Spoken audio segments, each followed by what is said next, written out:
Well, let's focus now on a new report led by Israeli legal and gender experts that's concluded widespread and systematic sexual violence was used during the Hamas-led terror attack on the 7th of October. The findings allege that Hamas used sexual violence as a tactical weapon of war in a deliberate and coordinated manner.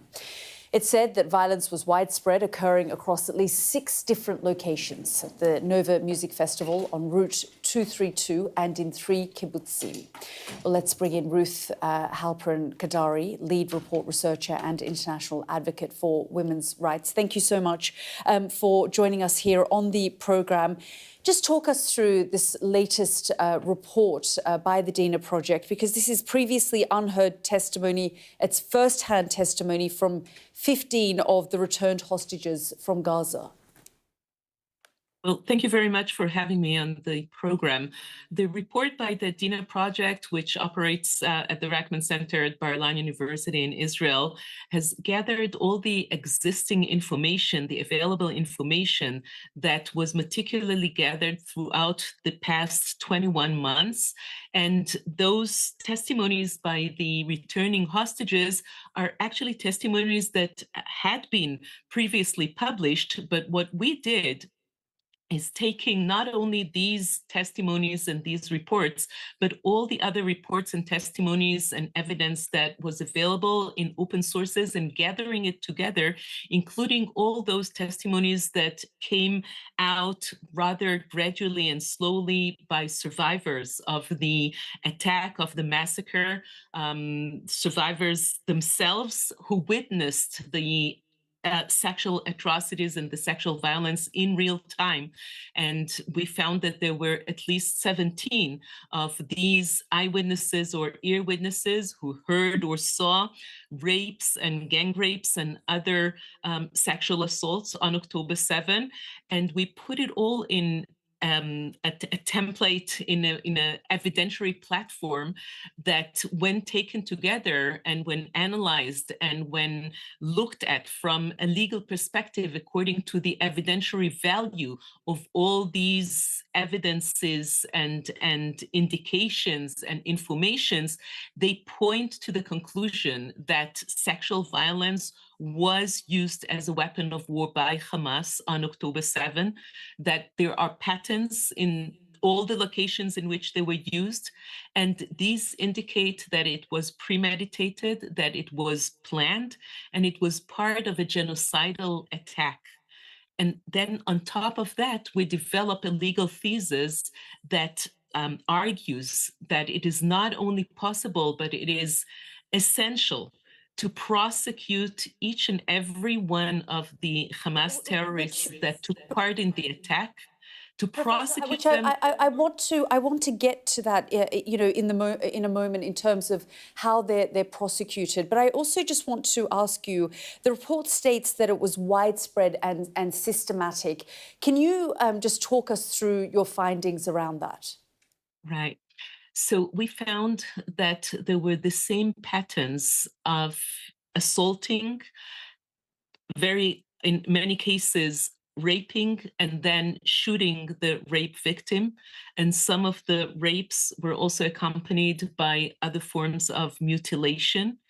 And we found that the patterns of bodies, mostly of women, but also sometimes of men, naked, fully naked or half naked, and sometimes cuffed to poles or to trees. They were found in at least between 3 to 6 different locations. And when it comes to the realization that all this happened in the same manner, at the same time, in different locations, and when the time was actually relatively a small span of time, only a matter of a few hours, it is inevitable to understand that this was premeditated and planned and not sporadic, not an isolated instance of one terrorist or one person gone rogue and performed something that was unplanned. And Professor, you talk there about, holding those who are responsible, Hamas or other groups, accountable. How does one do that? You have collated this testimony together now. How can they be held accountable? The thing is that in all these cases of conflict-related sexual violence, there is a challenge because it is impossible, most of the time, impossible to point to a specific perpetrator and to identify the specific assailant. And the most difficult challenge is that most of the victims had actually been murdered. So they were eliminated.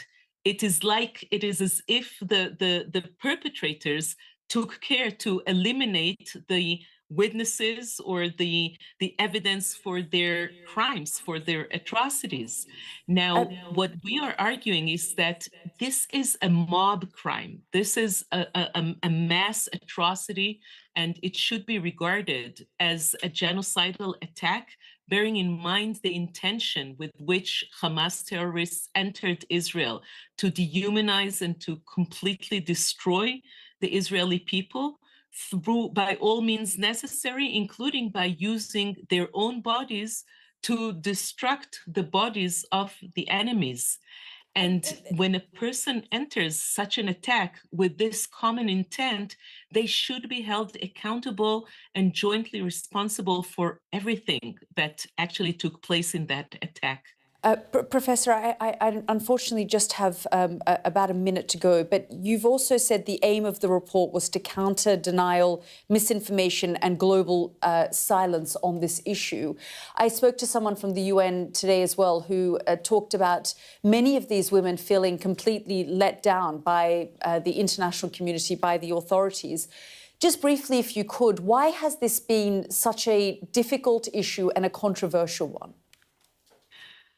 I am afraid that in this particular instance, some, perhaps even many, of the international organizations and international women's rights found it difficult or impossible to hold together the truth that Israel, which is very often regarded as the assailant, as the aggressor, on October 7 had been the victim. And those that many in the international human rights community see as freedom fighters and as resistance fighters had actually used sexual violence, and they raped and they used other forms of sexual violence as a weapon of war. And it is a failure by the international system to put all this in context and to actually sacrifice the truth and the justice on the altar of politics, and to stick to their politics and be unable to serve justice in this case. Professor, we're grateful for your time. Thank you very much for joining us. Thank you. Thank you.